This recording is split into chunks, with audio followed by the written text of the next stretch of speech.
사도신경으로 우리의 신앙을 고백하며 5월 23일 금요일 기도회 시작하도록 하겠습니다.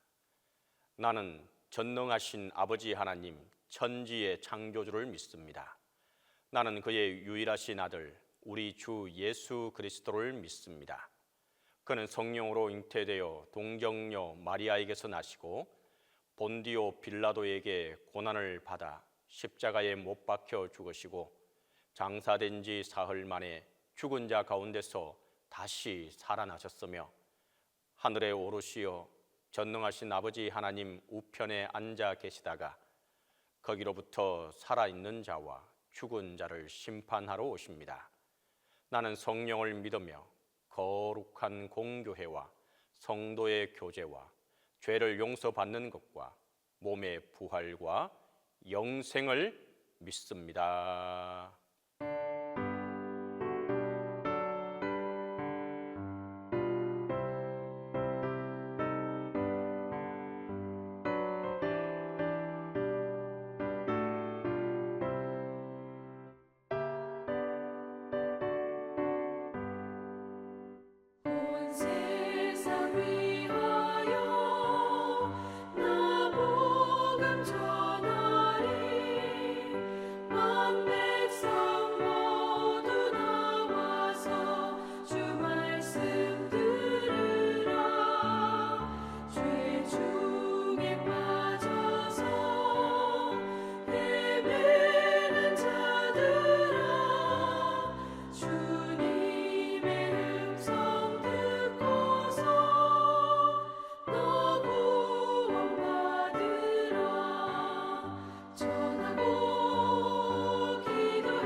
기도의 시간에 주신 하나님의 말씀은 창세기 3장 17절에서 21절입니다.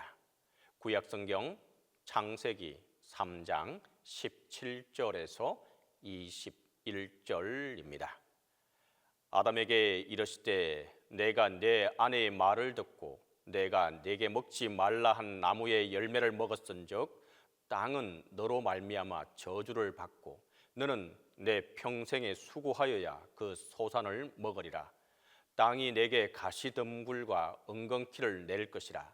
내가 먹을 것은 밭의 채소인즉 내가 흙으로 돌아갈 때까지 얼굴에 땀을 흘려야 먹을 것을 먹으리니 내가 그것에서 취함을 입었음이라.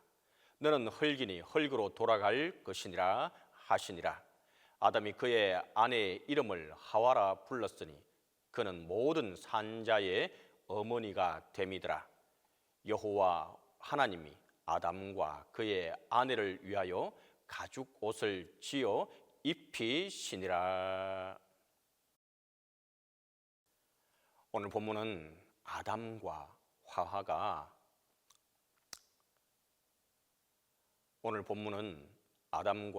하와가 선악과를 먹은 후 하나님께서 그들에게 내리신 징계의 말씀입니다.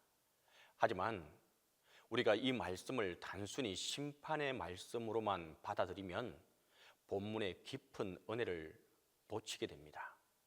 이 말씀은 죄의 결과에 대한 진지한 경고이면서도 동시에 하나님이 여전히 우리를 사랑하시고 회복시키려는 놀라운 계획을 보여주는 말씀입니다. 먼저 17절을 보면 하나님이 아담에게 이렇게 말합니다.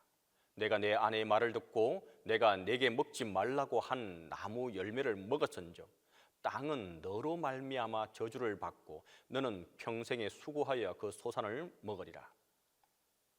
여기서 우리가 먼저 주목해야 할 표현이 있습니다. 하나님은 아담에게 직접 너는 저주를 받았다라고 말씀하시지 않았습니다. 대신 땅은 너로 말미암아 저주를 받았다라고 말씀하십니다. 이 차이는 단순한 문장 표현이 아닙니다. 하나님은 아담에게 징계는 내리셨지만 완전한 저주, 파멸의 선고는 하지 않으셨습니다. 하나님께서 여전히 회복의 가능성을 두고 계신다는 뜻입니다. 하나님은 아담에게 내가 내 아내의 말을 듣고 먹었다고 지적하십니다. 이는 단순히 아내 말을 들은 게 잘못이라는 의미가 아닙니다. 핵심은 하나님의 말씀보다 인간의 판단을 앞세웠다는 것입니다.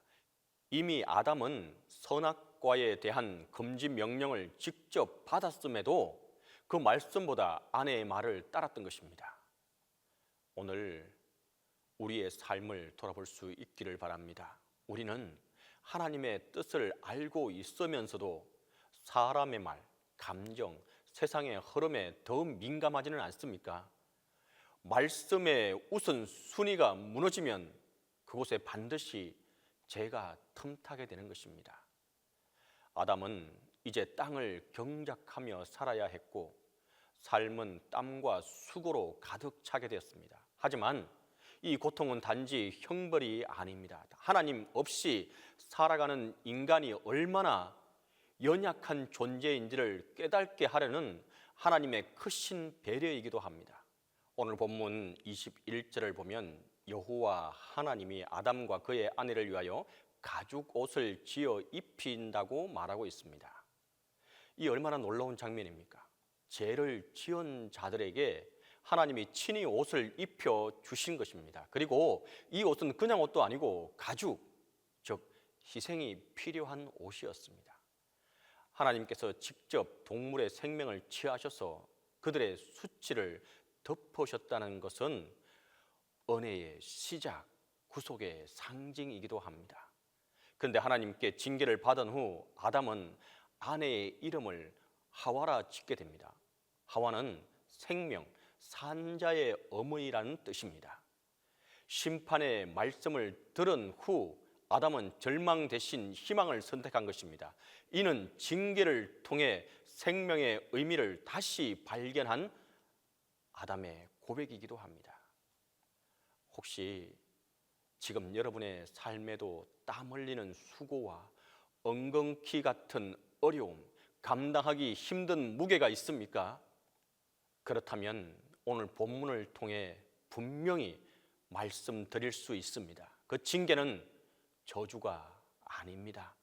하나님께서 주시는 회복의 길입니다. 그분은 여전히 가죽옷을 지어 우리를 덮으시고 다시금 하나님의 자녀로 회복시켜 주시기를 원하고 있습니다. 징계 너머에 있는 하나님의 은혜가 기다리고 있다는 사실을 우리가 잊지 마시기 바랍니다. 진정으로 이 사실을 온전히 기억하는 자들에게 하나님의 크신 은혜가, 하나님의 축복이 함께하게 될 것입니다. 우리 시간 함께 기도하도록 하겠습니다. 첫 번째로 징계 너머에 있는 하나님의 은혜를 기억하고 경험할 수 있게 해달라고 기도하겠습니다. 두 번째로 나라와 민족을 위해서 기도하고, 세 번째로 동신교회와 고통 중에 있는 우리 성도들과 담임 목사님을 위해서 함께 기도하겠습니다. 함께 기도합니다.